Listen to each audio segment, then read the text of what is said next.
Assalamualaikum warahmatullahi wabarakatuh. Baik, kita lanjutkan materinya. Kali ini kita akan membahas lesson 3 strip 1, yaitu lebih lanjut tentang relationship ya. Tujuan dari mempelajari materi ini yaitu yang pertama mengidentifikasikan hubungan paralel, menyelesaikan relationship many to many, mengidentifikasi dan menggambarkan hubungan atau relationship yang tidak dapat dialihkan atau non-transferable, mengidentifikasi dan menggambarkan entitas supertype dan subtype, dan yang terakhir mengidentifikasikan relationship, hierarki, berulang, dan busur atau arcs. Ya. Yang pertama yaitu mengidentifikasikan hubungan paralel atau pair. Apakah itu UID dari entitas account atau unique ID-nya? Kalau kita lihat di sini ada account atau rekening ya. Rekening, kemudian ada bank atau bank. Ini ada nomornya. Ya. Di sini. UID memerlukan nomor rekening atau nomor account dan relationship atau hubungan antara bank dan account-nya itu ya. UID untuk entitas account terdiri dari nomor account serta nomor bank. Ini ditunjukkan dengan bar pada garis hubung ini ya. Jadi mengidentifikasi relationship ini ada bar. Ini artinya ini UID untuk entitas account ini nanti terdiri dari nomor account serta nomor bank gabungan gitu ya. Makanya ada garis ini. Ini ditunjukkan dengan bar tadi. Hubungan paralel. Mengidentifikasikan relationship dengan beberapa entitas atau multiple entitas.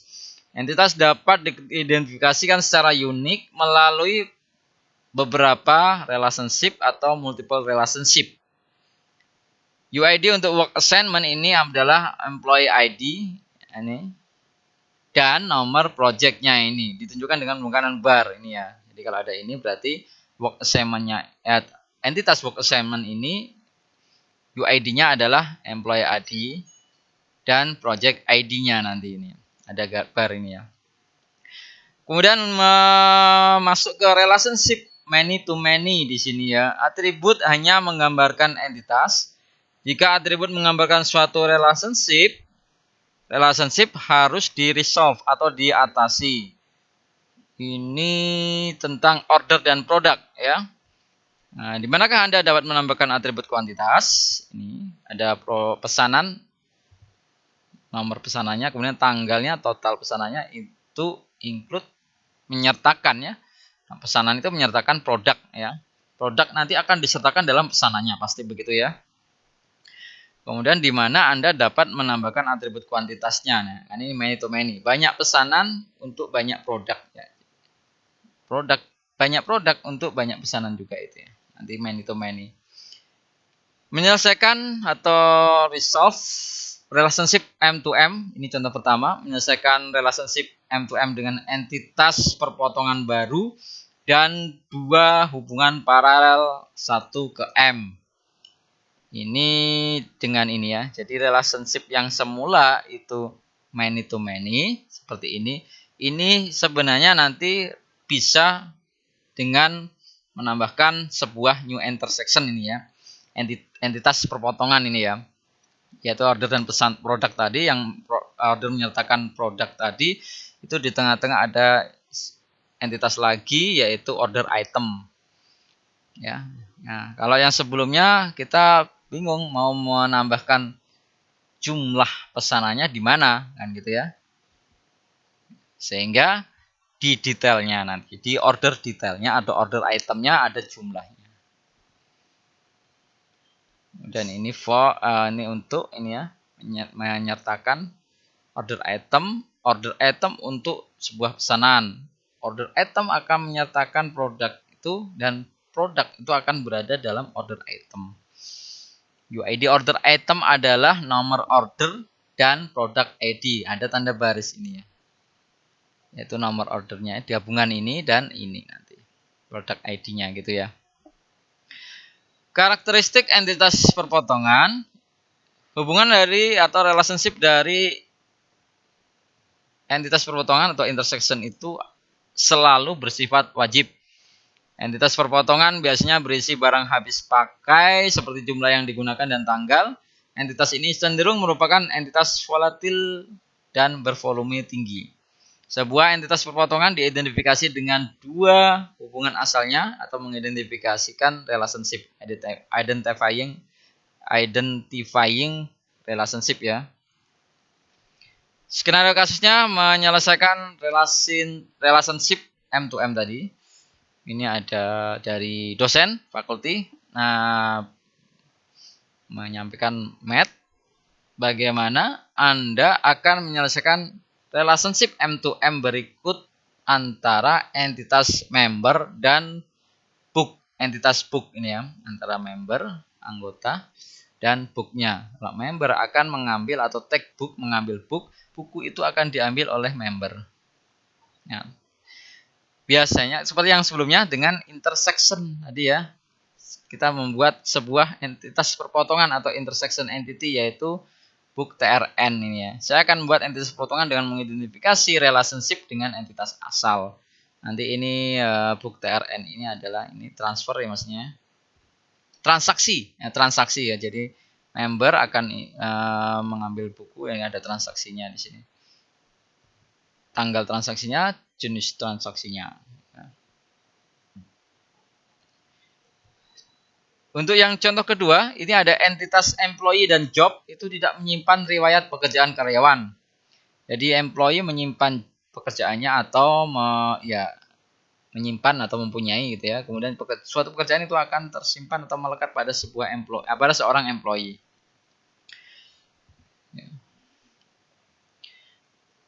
Berikutnya menyelesaikan relationship M2M menggunakan entitas perpotongan dengan hubungan paralel seperti tadi, job history. Jadi employee dan job tadi ada job history, intersectionnya job history start date dengan ini, help for tadi. Sama. Di latihan project pertama, DFO 311 project, database toko Oracle Baseball League, menyelesaikan relationship many to many. Berikutnya mengenai hubungan yang tidak dapat dialihkan atau non-transferable relationship. Kemampuan beralih adalah kemampuan relationship antara dua insan entitas untuk berubah dari waktu ke waktu. Hubungan yang tidak dapat dialihkan tidak dapat dipindahkan antar instan yang terhubung dengan entitas. Hubungan yang tidak dapat ditunjukkan dengan wajib ya atau daemon pada sebuah relationship. Ini ya. Jadi ini adalah hubungan yang tidak dapat dialihkan. Ada seorang orang ya lahir di sebuah negara, country ya. Kemudian country itu adalah tempat kelahiran. Ya. Ini hubungan ini tidak dapat dialihkan ya. Adanya gambar diamond itu ya. Hubungan yang tidak dapat dialihkan hanya dapat bersifat wajib.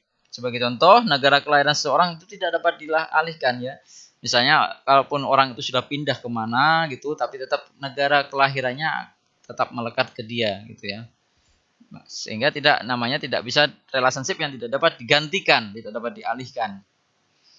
Untuk skenario kasus berikutnya ada keanggotaan yang harus disimpan oleh satu orang saja. Kemudian hubungan relationship, keanggotaan tidak dapat dipindahkan ke orang lain. Ya, di sini dapat dialihkan atau tidak dapat dialihkan. Kita lihat membership yang dimiliki oleh person dan person itu memiliki keanggotaan. Di latihan project kedua, DFO 312 project, Oracle Baseball League Store Database atau database toko Oracle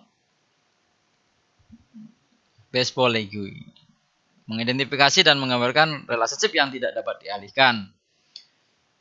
Berikutnya mengenai entitas supertype dan subtype. Ya, supertype memiliki hubungan induk sub dengan satu. Atau supertype itu memiliki parent-child,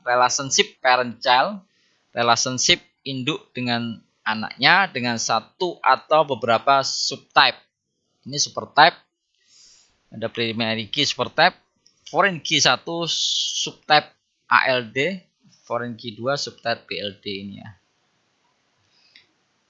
Ya nanti primary key, foreign key 1, supertype 8 di sini nanti. yang ALD, maaf, yang ini B yang di sini. Jadi tadi supertype itu mempunyai relationship parent and child-nya ya. Sedangkan sekarang subtype itu adalah subkelompok entitas dalam suatu jenis entitas yang memiliki atribut yang berbeda dari yang ada di subkelompok lainnya.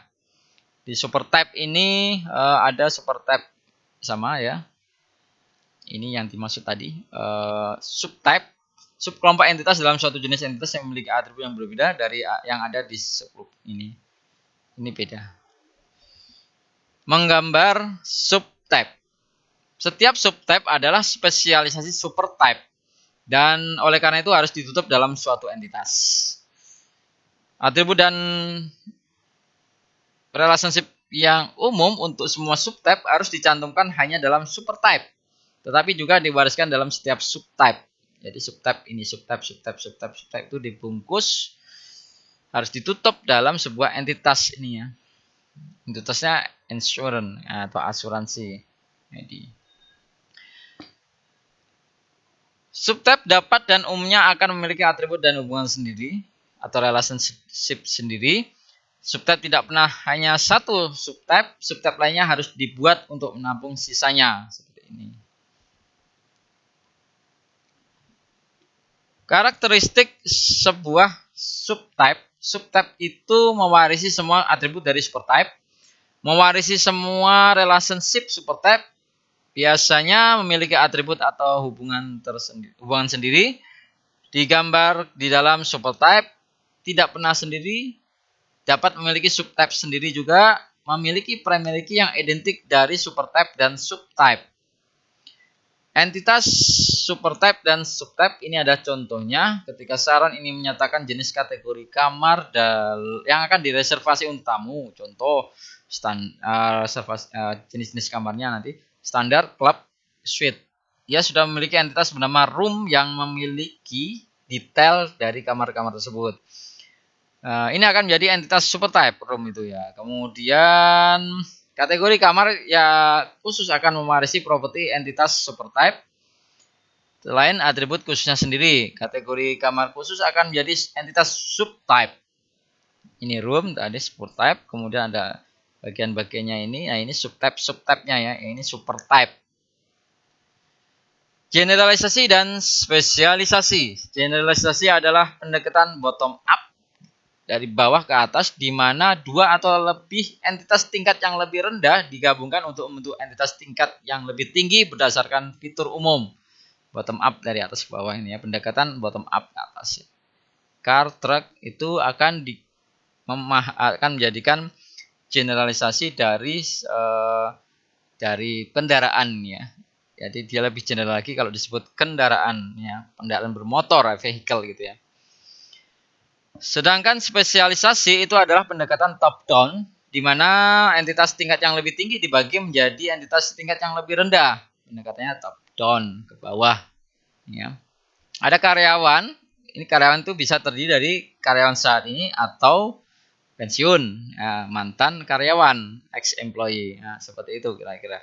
Mengenai generalisasi dan spesialisasi. Aturan subtype entitas, yang pertama menyeluruh. Setiap instan supertype juga merupakan instan dari salah satu subtype. Order harus disertakan sebagai subtype untuk mengelompokkan instan yang tidak ditentukan oleh salah satu subtype yang ada. Contoh, karyawan harus purna waktu, paruh waktu, atau lainnya. Aturan subtype entitas yang berikutnya yaitu sama-sama eksklusif, mutually eksklusif. Setiap instan supertype adalah satu dan hanya satu subtype. Contoh, karyawan tidak bisa purna waktu dan paruh waktu. Mengidentifikasi subtype dengan benar, apakah subtype ini sejenis supertype? Sudahkah saya mencangkup semua kemungkinan kasus secara menyeluruh? Dan apakah setiap instan sesuai dengan satu dan hanya satu subtype? Atau sama-sama eksklusif, mutually eksklusif nih ya. Ini cara mengidentifikasi subtype dengan benar ya. Yang pertama harus ditanyakan apakah subtype ini sejenis supertype? Sudahkah subtype itu mencangkup semua kemungkinan kasus? Dan apakah setiap instan sesuai dengan satu dan hanya satu subtype-nya itu ya. Ada subtype nested, yaitu nested subtype. Subtype bersarang gitu ya. Anda dapat membuat nest subtype ini ya. Seperti ini bersarang. Ada subtype, kemudian sarang lagi stub ya. Stand non sub seperti ini. Latihan project ketiga, DFO 313 project, database toko Oracle Baseball League. Mengidentifikasi dan menggambar entitas supertype dan supertype. Berikutnya kita akan membahas mengenai pemodelan data hierarki atau modeling hierarchical data ya. Hierarki masih ingat ya, seperti ini hierarkinya. Ini merepresentasikan data hierarki sebagai rangkaian relationship 1 ke M, satu perusahaan itu terdiri dari banyak divisi ya, betul ya. Kemudian untuk UID ini itu rangkaian entitas hierarki. UID itu adalah untuk rangkaian entitas hierarki yang dapat disebarkan melalui beberapa hubungan paralel. Recursive relationship atau relationship yang berulang. Recursive relationship ini adalah satu hubungan di mana satu relationship ya, di mana instan entitas terkait dengan instan lain dalam entitas yang sama. Ya, seperti ini ya. Jadi ada karyawan ya, setiap employee mungkin dikelola oleh satu atau hanya satu employee. Setiap employee mungkin merupakan manajer dari satu atau beberapa employee. Nih. Jadi employee itu bisa saja dia dikelola oleh seorang manajer. Manajer itu nanti juga employee itu sendirinya. Jadi recursive namanya, berulang terus. Recursive relationship ini selalu jadikan model dengan pengulangan. Ya, seperti tadi contohnya. Memeriksa hubungan berulang atau recursive relationship ya seperti ini. Ada instan sampel. Ini untuk elementary part-nya ada cincin, mur baut, pilah kipas, sabuk kipas, tutup radiator, selang dan termostat. Kemudian dirangkai ya, dirangkai dari cooling system, ignition system, fuel system engine ya, sampel instannya. Itu dari produk ya, misalnya mobil, truk, taksi, traktor, dan akhirnya kipas radiator, modul pengapian, karburator, dan cuk otomatis ya. Pemodelan generik. Cara lain untuk memodelkan hubungan berulang rekursif tadi ya. Jadi cara lain untuk memodelkan bill of material dari relationship berulang tersebut yaitu membuat sebuah entitas komponen generik. Ini akan membuat relationship rekursif M2M ini berulang. Jadi ini akan buat hubungan M2M itu berulang. Part of, made of gitu. Part of, made of gitu ya. Bagian dari, terdiri dari gitu ya. Menyelesaikan relationship rekursif yang berulang many to many. Atasi relationship berulang many to many dengan entitas perpotongan juga sama. Komponen dan assembly rule tadi nanti ada perpotongan di sini. Ya. Yang terakhir adalah relationship busur. Sebuah ini adalah sebuah grup hubungan eksklusif yang hanya didefinisikan sedemikian rupa sehingga hanya satu hubungan yang dapat muncul untuk instan entitas. Busur yang digambar antara dua hubungan menghubungkannya dan menunjukkan sama-sama eksklusif. Hubungan tersebut menyatakan kondisi atau mengindikasikan atau menunjukkan bahwa instan entitas tersebut hanya dapat memiliki satu hubungan yang valid dalam pada saat yang sama. Karakteristik dari relationship ini atau hubungan busur ini, relationship dalam sering memiliki nama relationship yang sama. Relationship dalam harus merupakan semua wajib atau semua opsional dan harus memiliki kardinalitas yang sama. Sebuah adalah bagian dari entitas tunggal dan hanya boleh menyatakan hubungan yang berasal dari entitas. Entitas memiliki beberapa busur, tetapi hubungan tertentu hanya dapat berpartisipasi dalam satu busur, satu ya. Dan sebuah relationship ini dinyatakan sebagai garis berbentuk busur pada dua garis hubungan atau lebih. Relationship yang disertakan dalam aks ini memiliki lingkaran di garis relationship aksnya ini ya.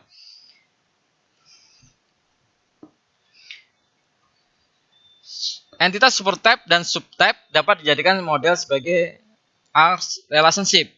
Contoh entitas employee adalah current employee atau karyawan sekarang ini atau ex employee. Tapi tidak keduanya ini juga dapat dimodelkan sebagai supertype atau subtype seperti ini employee, kemudian seperti busur ini ya, busur panah ini ya, hubungan busur ini ya. Ini ada current employee tadi dan ini ex employee. Jadi dia bisa saja karyawan itu menjadi adalah seperti itu ya. Di skenario kasus untuk aks relationship ini dari fakultas itu menanyakan, Matt, dapatkah Anda menciptakan entitas yang dapat memiliki aks relationship?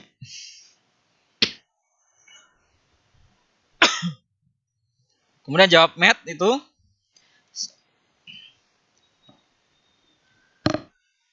jawabnya adalah saya dapat membuat entitas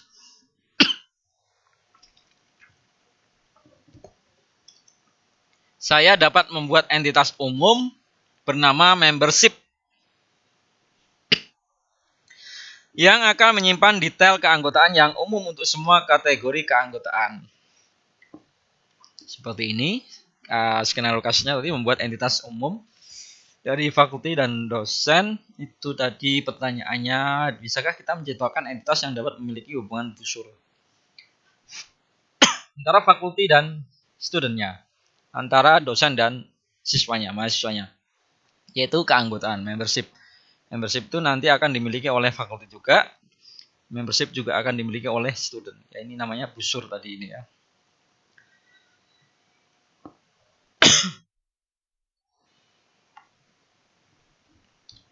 Di project SSS 4 DFO 314 project ini ada database toko Oracle Baseball League mengidentifikasi hubungan hierarki, rekursif, dan busur. Rangkuman. Dalam materi ini seharusnya kalian sudah mempelajari cara mengidentifikasikan hubungan paralel, menyelesaikan relationship many to many, mengidentifikasikan dan menggambarkan relationship yang tidak dapat dialihkan, mengidentifikasi dan menggambarkan entitas supertype dan subtype, dan terakhir mengidentifikasikan relationship hierarki, berulang, dan busur atau aks. Baik, hanya ini yang bisa saya sampaikan. Terima kasih. Wallahul muwaffiq ila aqwamit thoriq. Assalamualaikum warahmatullahi wabarakatuh.